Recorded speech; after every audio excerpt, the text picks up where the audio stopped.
In 2025, I will be publishing my first book. It isn't titled yet, but I am several chapters in. I am using the experiences of my life to help illustrate to others how they can cope through their experiences with much more self-compassion than I did for myself.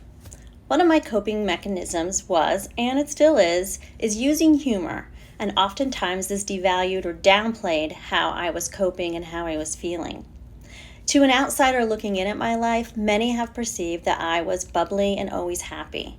This is how people often described me, as bubbly. And I did a great job, till I didn't, but I did a great job of masking the self-doubt, the low self-confidence, and the amount of self-loathing that I carried around for many years. One of my chapters is titled, Judgment is a Double-Edged Sword. This was a particular difficult chapter to write because it really forced me to face how I've judged and how the judgment of others impacted me emotionally. A huge part of my self-awareness is being authentic and honest about myself, to myself. And focusing on judgment authentically is hard work. But what I want everyone to understand is that judgment encompasses so much more than how we judge others and how we judge ourselves. We need judgment.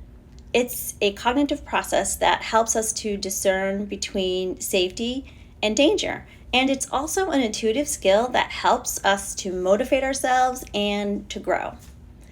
It is a very complex thing, judgment, because we need judgment, and at the same time, we need to stay conscientious of how we judge and what we allow in from the judgment of others. And hopefully this newsletter will help explain some of those complexities. Be on the lookout for more news about my book coming out in early spring 2025.